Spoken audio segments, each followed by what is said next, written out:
오늘의 주요 뉴스입니다. 어제 하루 코로나19 신규 환자가 75명이 추가돼 엿새째 두 자릿수를 기록했습니다. 신규 확진 가운데 국내 발생이 66명으로 수도권을 중심으로 군부대와 병원, 요양시설 등에서 산발적인 감염이 계속되고 있습니다.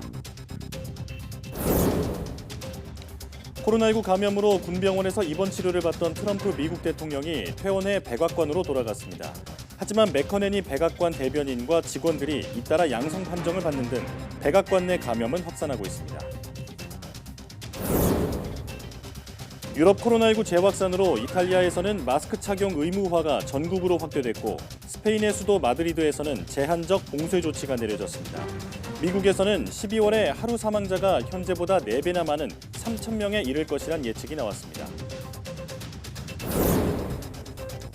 세계보건기구 WHO 관계자가 세계 인구의 10%인 7억 명 이상이 코로나19에 감염됐을 수 있다고 밝혔습니다. 공식 집계보다 20배 이상 많은 수치인데 실제 감염자가 집계보다 훨씬 많을 것이라는 전문가 추정을 뒷받침하는 것으로 풀이됩니다.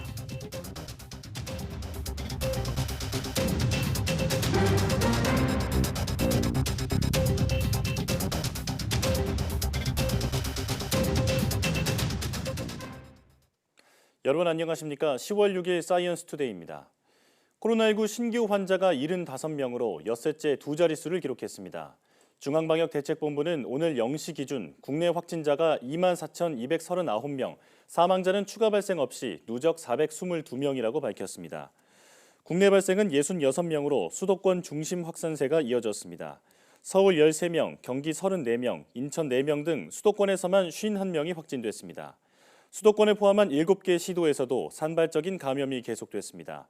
추석 연휴 때 만난 가족 집단 감염으로 전북에서만 9명이 확진됐고 이외에 부산 3명, 대전 2명, 울산에서 1명이 감염됐습니다. 중증 이상 환자는 2명 줄어 누적 105명이 됐고 완치 환자는 197명 늘어 격리 해제 누적은 22,083명에 달합니다. 한편 신규 해외 유입은 9명으로 이 가운데 5명이 입국자 검역에서 확진됐습니다. 닷새 동안 이어진 추석 연휴에 공원과 놀이공산으로 나온 나들이객이 많았는데요. 마스크 착용이나 거리 두기 수칙이 잘 지켜지지 않는 경우가 적지 않았습니다. 손효정 기자가 연휴 동안 거리 두기 실태가 어땠는지 점검해봤습니다. 잔뜩 흥이 오른 젊은이들이 시끄러운 음악에 맞춰 몸을 흔듭니다. 추석 연휴를 앞둔 주말, 라운지 바라 부르는 강남의 한 술집 내부입니다. 이용객들은 335 엉겨붙어 있고 마스크는 턱에 간신히 걸쳤습니다. 성묘객보다 관광지 나들이객이 많았던 추석날, 관광버스 앞으로 긴 줄이 늘어섰습니다. 단양 스카이워크로 이동하려는 사람들입니다. 다닥다닥 붙은 대기줄에 거리두기 수칙도 무색합니다. 테이블이 빽빽한 식당엔 손님이 가득하지만 마스크를 쓴 사람은 보이지 않습니다. 연휴 다음 날에도 놀이공원을 찾은 사람들이 적지 않았습니다. 불편하시더라도 마스크 코와 입을 가린 상태로 대기해 주시고요. 방역수칙 안내에도 어린아이들은 마스크를 벗어버리기 일수. 간식을 파는 매점에도 마스크를 쓰지 않은 채 붙어 앉은 모습이 눈에 띕니다. 선선한 날씨에 한강공원에도 나들이객이 이어졌습니다. 시민들이 한 곳에 모이는 걸 막기 위해 한강공원 일부는 지난달 8일부터 출입이 통제되고 있는데요. 하지만 통제선 바깥쪽엔 나들이에 나선 시민들의 모습이 곳곳에서 보이고 있습니다. 신규 확진자 수가 두 자릿수로 떨어지자 이젠 괜찮겠지 하는 생각들이 많아진 겁니다. 한국인구가 엄청난 편이고 진짜 1%도 안 되는 확률입니다. 이게 우리가 걸리겠어라는 마음이 방심이 커질 때마다 대규모 감염이 발생했던 만큼 방역당국은 더욱 긴장하고 있습니다. 한글날 연휴가 또 다가오는 데다 추석 연휴 이동량 증가의 영향은 적어도 1주에서 2주는 지나야 나타나기 때문입니다. 어느 곳도 안전지대는 없고 누구도 안심하고 만나선 안 된다고 전문가들은 거듭 경고합니다. YTN 손유정입니다. 추석 연휴가 끝난 뒤 선별진료소도 다시 바빠졌습니다. 코로나19 검사를 받으러 오는 사람들이 늘고 있는 건데요. 방역당국은 고향을 방문한 뒤 의심 증상이 나타나면 바로 검사를 받아야 한다고 거듭 당부했습니다. 정현우 기자의 보도입니다. 추석 연휴가 끝나고 시작된 월요일 아침.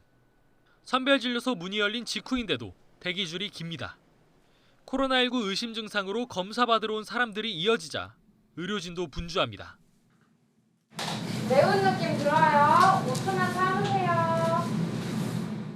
추석 연휴 동안 하루에 7명이 근무했었던 마포구보건소 선별진료소엔 다시 의료진 12명이 검사를 진행하고 있습니다. 낮 1시까지였던 운영시간 역시 오후 6시까지로 늘어났습니다. 양천구 보건소도 마찬가지입니다. 선별진료소를 찾은 사람이 오전에만 32명. 연휴 하루 평균 검사자 수 30명을 금세 뛰어넘었습니다. 만 건 안팎이던 전국 1일 검사 건수가 추석 연휴 동안 절반으로 떨어졌는데 연휴를 마치자마자 다시 늘어났습니다. 확진자가 나오지 않아서 그 검사 대상자가 줄었기 때문이라고 일단은 파악하고 있지만 계속 그 인근구에서는 간간히 확진자가 나오고 있어서요. 긴장 상태는 계속 유지하고 있습니다. 이동 인원은 지난해 추석보다 줄어들긴 했지만 지역 간 이동이 적지 않았던 만큼 어디서 또 감염이 확산할지 알 수 없는 상황. 2주 잠복기가 지나면 확진자가 늘어날 가능성이 커 보건소 직원들은 잔뜩 긴장하고 있습니다. 저희도 이번에 가족 모임을 다 취소를 했거든요. 걱정이 많이 되죠. 근데 아무래도 이번 주까지는 그러니까 이동하셨던 분들이 계실 테니까 이번 주까지는 추세를 봐야 하긴 할 것 같아요. 추석 때 좀 이동이 많았었으니까 이게 다시 한번 또 이게 방역에 또 빈틈이 생기지 않았을까라는 걱정이 되긴 해서 업무에 대한 누적된 좀 그런 좀 스트레스도 있고. 의료진은 약한 증상이라도 나타난다면 미루지 말고 선별진료소에 문의하라고 당부했습니다. 특히 고향이나 여행지를 방문한 뒤 증상이 생겼다면 바로 검사를 받고 그동안 만났던 사람들에게 알려 외출을 자제하도록 하는 게 필요하다고 덧붙였습니다. YTN 정현우입니다. 코로나19 확산세 속에 외국인 선원들이 방역의 최전선인 항만을 무단 이탈하거나 도주하는 경우가 끊이지 않고 발생했습니다. 올해만 벌써 12명에 이르는 것으로 나타났는데요. 집단 감염이 일어났던 부산 감천항에서도 이런 사례가 잇따랐는데 대책 마련이 시급하다는 지적입니다. 김대근 기자의 보도입니다. 부산 감천항에 입항한 러시아 선박에서 코로나19 환자가 무더기로 나왔습니다. 지난 6월부터 9월 사이 부산 감천항에 정박한 외국 선박에서 63명의 확진자가 잇따라 나오면서 지역에서는 항만 노동자나 주민의 연쇄 감염 우려가 불거졌습니다. 확진자가 많이 발생하고 있기 때문에 저희들은 혹시 감천항 주변에서 지역 감염이 일어난 건 아닌지 하는. 항만이 뚫리면 방역망이 무너질 수 있는 만큼 외국 선원들의 출입 관리가 중요하지만 무단 이탈 등 보안 사고는 끊이지 않습니다. 2018년 8건, 10명이었던 외국인 선원의 무단 이탈과 행방불명, 해상도주 사례는 올해 들어 지난달까지만 따져도 7건, 12명으로 나타났습니다. 특히 확진자가 무더기로 나온 부산 감천항에서 무단 이탈하거나 해상으로 도주한 인원은 9명에 달합니다. 7월에 몰래 바다에 뛰어들어 도주했던 베트남 선원 4명을 찾는 데에는 2달이나 걸렸습니다. 혹시라도 감염자가 있었다면 대량 전파가 우려되는 아찔한 상황. 해수부 관리에서 벗어난 민간구역에서 대부분 무단 이탈이 일어났는데 사설 경비업체의 인력 부족 등이 원인으로 보입니다. 코로나 기간 동안에 계속 선원들이 상용 허가를 못 받아서 문제가 생기는 거거든요. 민간 경비업체 상시 경비 인력은 초소당 1명 이상이 이제 가능하게 돼 있습니다. 코로나 기간 동안에는 2명을 좀 늘려달라고 이제 요청을 했지만 현실적으로 이제 쉽지 않은 상황인 것을 이제 예상을 하고 있고. 이에 따라 사설 경비업체가 인력을 보강하도록 정부가 꾸준히 관리하는 건 물론 문제 발생 시 경비업체 계약을 취소할 수 있게 한 법 규정을 적극적으로 적용해야 한다는 지적도 나옵니다. 경비 인력을 제대로 확충한다든지 사고가 발생할 때는 강력한 페널티를 부여해서 사고의 재발을 막는 등의 제도적인 강화가 반드시 이루어져야 된다, 이렇게 생각합니다. 코로나19 시대 항만은 공항과 함께 방역의 최전선으로 불립니다. 혹시 모를 집단 감염 가능성을 차단하기 위해 입항 선박 관리를 강화하기 위한 제도 개선이 필요해 보입니다. YTN 김대근입니다. 국내에서 소아청소년 다기관 염증 증후군 환자가 2명 확인됐습니다. 이 중 1명은 애초 방역당국이 가와사키병으로 판단한 바 있는데 최종 확진된 건 어떤 이유에서일까요? 김정회 기자입니다. 국내에서도 소아 다기관 염증 증후군 환자가 발생했습니다. 역학조사와 실험실적인 검사, 전문가 회의 결과 2명이 사례에 부합하는 걸로 판정되었으며 한 명은 11살 남자 어린이입니다. 지난 4월 발열과 복통 증세로 2주 정도 입원 치료를 받았습니다. 역학조사에서 2달간 필리핀 여행력이 나와 의료진이 방역당국에 의심 신고를 했습니다. 다른 한 명은 12살 남자 어린이입니다. 역시 발열과 복통 증세로 2차례 입퇴원을 했습니다. 역학조사에서 확진자와 접촉한 게 확인됐고 당국에 의심 신고됐습니다. 애초 11살 어린이는 당국이 가와사키 병으로 발표한 바 있습니다. 2달 만에 병명이 바뀐 건 코로나19 관련성이 확인돼서입니다. 항체 검사가 양성 기준에 맞기는 맞지만은 양성 기준 근처에 경계에 있어서 만약에 이 아이가 코로나19에 감염되었었다라면은 이보다는 항체가 훨씬 더 강하게 양성일 거다라는 전문가의 의견이 있었습니다. 임상 증상으로만 보면 사이토카인 폭풍과 가와사키병 등 유사 질환이 많아서 전문가들은 이 병에 대한 증상과 기준을 엄격히 봅니다. 가장 중요한 건 코로나19 감염 증거, 그리고 고열과 2개 이상의 기관에 염증이 침범한 건데 증상은 입원이 필요할 정도로 중증이어야 합니다.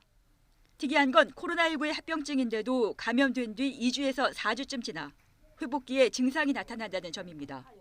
치료는 면역 글로불린 제제, 스테로이드 제제, 생물학적 제제를 쓰고 2 어린이는 면역 글로불린으로만 치료하고 회복됐습니다. 이 병은 그동안 발병 원인이 밝혀지지 않아 어린이 괴질로도 불렸습니다. 지난 4월 유럽에서 처음 보고된 뒤 각국으로 확산했는데 100여 명이 사망한 것으로 보고됐습니다. 당국은 우리나라의 경우 유럽이나 미국보다 코로나19 발생 수준이 상대적으로 낮고 발생도 드물게 보고되지만 관련 사례에 대해서 감시와 조사를 지속한다는 계획입니다. YTN 김정회입니다. 올해 노벨 생리의학상은 C형 간염 바이러스를 발견하는 데 공헌한 학자들에게 돌아갔습니다. 노벨위원회는 올해 노벨 생리의학상 수상자로 미국의 하비 올터와 찰스 라이스, 영국의 마이클 호튼이 선정됐다고 발표했습니다. 하비 올터 등 3명은 C형 간염 바이러스를 발견해 간암과 간경변 등 질병에 맞설 수 있도록 이바지한 공로를 인정받았습니다. 노벨위원회는 이들이 C형 간염 바이러스를 발견한 덕분에 혈액 진단이 가능해졌고 신약들이 개발돼 수백만 명의 생명을 구할 수 있었다고 설명했습니다. 이들 수상자에게는 상금 900만 크로나, 우리 돈 약 11억 원이 주어집니다. 올해 노벨상 수상자 발표는 오늘 생리의학상 발표를 시작으로 오는 12일까지 분야별로 차례로 발표됩니다. 올여름 기록적인 집중호우와 이딴 태풍으로 전국 급경사지 200여 곳이 무너져 21억 원에 달하는 재산 피해가 났는데요. 붕괴 사고 지역의 25%는 행정안전부가 재해 위험이 없다고 평가했던 것으로 확인됐습니다. 신준명 기자입니다. 충북선 열차가 지나는 제천시 마두산 부근. 지난 8월 2일 집중호우에 경사면이 무너져 내리면서 낙석 방지망은 뜯어졌고 철로는 완전히 파묻혔습니다. 당시 충북선 운행까지 중단됐습니다. 한 달여에 걸친 복구 작업으로 열차 운행은 재개됐지만 철로 주변에는 여전히 토사가 쏟아져 내린 흔적이 남아 있습니다. 복구가 힘들 정도로 붕괴된 곳인데 행정안전부의 급경사지 분류에는 위험성 없는 A등급 지역으로 평가돼 있었습니다. 주택가나 도로, 철도 등에 인접한 급경사지를 높이, 경사도, 균열 상태 등에 따라 A부터 2등급까지 5단계로 나누는데 D와 2등급은 붕괴 위험 지역으로 지정해 관리하지만 A와 B등급은 재해 위험성이 없는 곳으로 분류합니다. 이런 A, B등급 평가를 받고도 올여름 장마와 태풍에 산사태가 난 데가 한두 곳이 아닙니다. 분석해 봤더니 무너진 급경사지 가운데 B등급 이상이 전체의 25%나 됩니다. 지난해 여름보다 2배나 늘었습니다. 재산 피해도 21억 5천여만 원에 달합니다. 등급 판정 기준이 잘못된 게 아니냐는 비판이 나올 수밖에 없습니다. 이에 대해 행안부는 예상하지 못한 역대 최장 장마에 집중호우, 태풍까지 겹치면서 대비가 어려웠다고 설명했습니다. 비가 많이 와서 그렇지 계속 장기적으로 비가 오다 보니까 지금 사고 난 거랑 분석을 하고 또 기후변화 특성이라든지 이런 걸 갖다가 분석을 해서 기후변화를 반영해 위험평가 기준을 새롭게 정비하는 게 시급합니다. 기후변화로 인해서 강우량이 늘고 집중호우의 빈도 증가가 우려되기 때문에 행정안전부는 재해평가 기준을 시급하게 개선해야 합니다. 이 같은 지적을 받아들여 행안부는 내년 초 연구 용역을 맡겨 새로운 재해 위험도 평가 기준을 마련하겠다고 밝혔습니다. YTN 신준명입니다.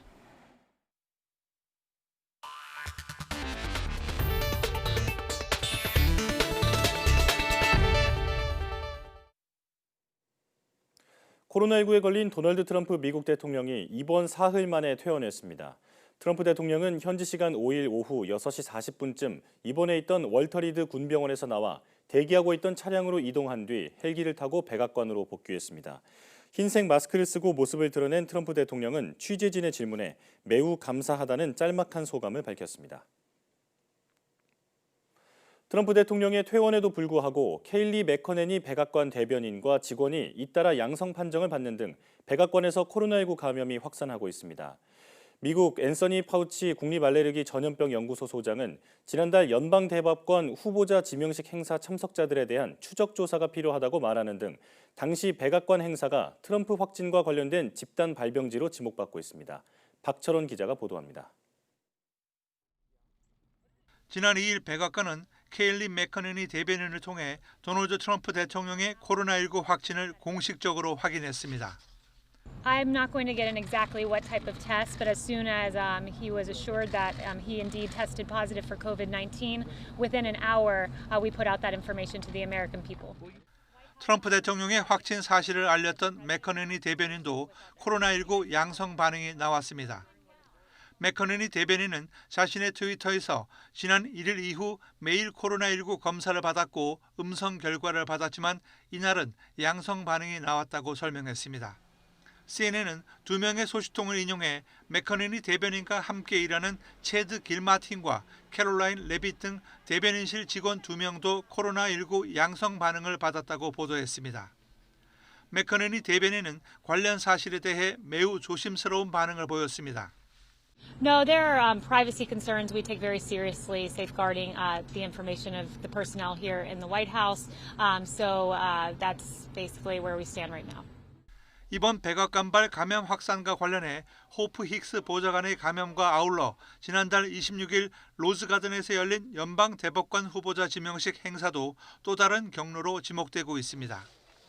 행사 참석자 중 트럼프 대통령 부부 외에 켈리앤 코네이 백악관 전 선임 고문, 크리스 크리스티 전 뉴저지 주지사, 톰 틸리스 상원 의원 등 최소한 8명의 감염자가 나왔기 때문입니다. 이와 관련해 국립알레르기 전염병 연구소의 앤서니 파우치 소장은 연방 대법관 후보자 지명식 행사 참석자 모두에 대한 추적 조사가 필요하다고 말했습니다. 파우치 소장은 감염 상황이 발생했고 주변에 사람들이 있었다면 신원 확인과 격리와 접촉 추적을 수행하는 것이 중요하다고 강조했습니다. 지금 그곳이 바로 미국의 백악관이라는 지적입니다. YTN 박철원입니다. 트럼프 대통령이 퇴원과 함께 조만간 선거전에 복귀할 것으로 보이는 가운데 오는 11월 미국 대선 결과는 정치 경제뿐만 아니라 과학계에도 큰 영향을 미칠 것으로 보입니다. 코로나19의 세계적 대유행 상황에서 WHO 지원 문제나 기후변화 협약 준수 등의 문제도 대선 결과에 따라 달라질 수 있기 때문입니다. 최소라 기자입니다. 트럼프 대통령은 코로나19 사태 시작과 동시에 세계보건기구 WHO의 중국 편향성 문제를 끊임없이 제기해왔습니다. 지난 7월에는 올해 분담금을 내지 않고 내년 회원국 탈퇴까지 공식 선언했습니다. So we help fund the World Health Organization. We use it like everyone else does. They gave us a lot of very bad advice, terrible advice. They were wrong so much, always on the side of China. 반면 바이든은 대선에서 승리하면 WHO에 재가입하겠다고 선언했습니다. 미국의 선택에 따라 WHO의 코로나19 대응 능력은 물론 국제 백신 공급 체계 추진에도 영향이 불가피합니다. 기후변화가 거짓이라고 줄곧 주장해온 트럼프는 지난해 온실가스 감축을 골자로 하는 파리 기후변화 협약 탈퇴를 유엔에 공식 통보했습니다. 반면 바이든은 파리 협약 재가입은 물론 친환경 에너지에 2조 달러를 투자하는 등 대대적인 친환경 정책을 예고하고 있습니다. I'll put us back in the business of leading the world on climate change. And I'll challenge every other country to up the ante on climate commitments. 트럼프 행정부는 미중 갈등 속에서 중국인은 물론 이슬람 국가 출신 과학자에 대한 비자 제한 등의 조치를 예고하고 있습니다. 반면 바이든이 당선되면 과학자 비자 제한 등의 조치가 현실화되기 어렵다는 분석이 우세합니다. 이 밖에 트럼프는 인공지능과 양자 기술에, 바이든은 의료 연구에 투자를 늘릴 가능성이 크고, 트럼프가 추진 중인 2024년 달 착륙 프로젝트는 바이든이 당선되면 늦춰질 가능성이 큽니다. YTN 사이언스 최소라입니다. 오는 12월 말이면 미국에서 하루에 코로나19로 숨지는 사람이 현재보다 4배나 늘어 3,000명에 달할 수 있다는 전망이 나왔습니다. 미국 워싱턴대 의과대학 보건계량 분석연구소는 최근 업데이트한 코로나19 예측 모델에서 내년 1월 1일까지 미국에서 코로나19 사망자가 36만 3천여 명에 달할 것으로 전망했다고 미국 언론들이 보도했습니다. 미 존스홉킨스 대학이 현재까지 집계한 미국의 코로나19 사망자가 21만 명인 점을 감안하면 연말까지 15만 명 이상이 추가로 희생된다는 의미입니다. 연구소 측은 날씨가 추워지며 사람들이 실내로 활동 무대를 옮기면서 코로나19 사망자가 12월 말엔 하루 2,900명을 초과하며 최고치를 기록할 것으로 전망했습니다. 코로나19가 환기가 잘 안 되는 실내 등 이례적이고 제한적인 환경에서는 공기를 통해서도 감염될 수 있다고 미국 질병통제예방센터 CDC가 인정했습니다. CDC는 현지 시간 5일 코로나19의 전염 방식에 대한 지침을 수정 보완하면서 이같이 밝혔습니다. CDC는 코로나19 감염자가 6피트, 약 1.8m 이상 떨어져 있던 사람을 감염시키거나 감염자가 특정 지역을 떠난 직후 다른 사람이 감염된 것을 입증하는 보고서가 나온 적이 있다고 밝혔습니다. CDC는 이어 이런 경우 감염은 노래나 운동 등 더 강한 호흡을 유발하는 활동과 연관돼 있으며 환기가 잘 안 되고 폐쇄된 공간에서 발생했다고 설명했습니다. CDC는 그러나 여전히 사람들은 코로나19 환자와 더 오래, 더 가까이 있을수록 감염될 가능성이 높다고 강조했습니다. 가을철에 접어들면서 유럽에서 코로나19가 급속도로 재확산하고 있습니다. 미국도 주춤했던 확산세가 되살아나고 있는데요. 세계보건기구 WHO는 코로나19 확산이 계속되면서 전 세계 인구의 10%인 7억 명 이상이 바이러스에 감염됐을 수 있다고 밝혔습니다. 보도에 김형근 기자입니다. 스페인 수도 마드리드. 제한적인 봉쇄 조치가 내려지면서 도로에 다시 경찰이 투입됐습니다. 주민들은 출퇴근과 생필품 구입 등 필수적인 경우 외에는 이동할 수 없습니다. También se desaconseja a la población desplazamientos y realización de actividades que no sean absolutamente imprescindibles. 프랑스 파리도 카페와 술집을 2주 동안 폐쇄하기로 했습니다. 유럽에서는 현재 스페인, 프랑스, 영국에서 하루 10,000명 이상씩 확진자가 쏟아지고 있습니다. 미국도 주춤했던 확산세가 다시 살아나고 있습니다. 최근 일주일간 하루 평균 신규 확진자 수가 9월 중순보다 20% 늘었습니다. 뉴욕시에서는 다시 제한 조치가 도입됐습니다.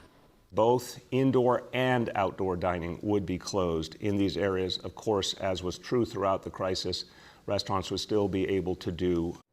이처럼 코로나19 확산이 계속되면서 전 세계 인구의 10%가 감염됐을 것으로 세계보건기구 WHO는 추정했습니다. Our current best estimates tell us that about 10% of the global population may have been infected by this virus. 이 추정대로라면 7억 6천만 명 이상이 감염됐다는 계산이 나옵니다. 월드오미터 등의 집계보다 20배 이상 많은 수치입니다.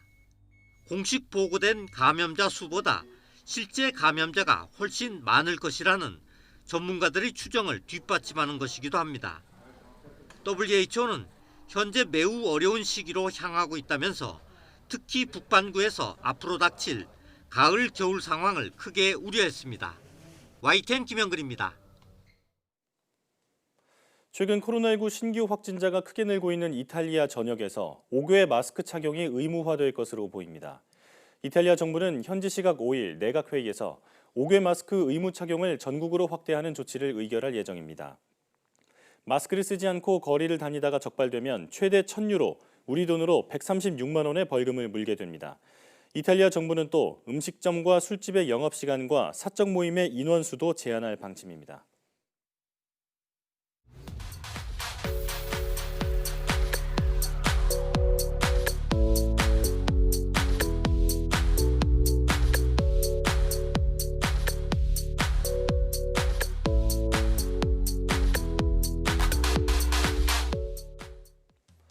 지난 8월 미국 남부를 강타한 허리케인 로라는 160년 만에 가장 강력한 슈퍼 허리케인으로 기록됐습니다.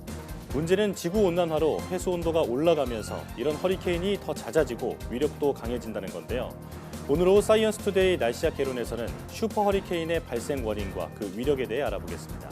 오후도 많은 시청 바랍니다. 함께해 주신 여러분 고맙습니다.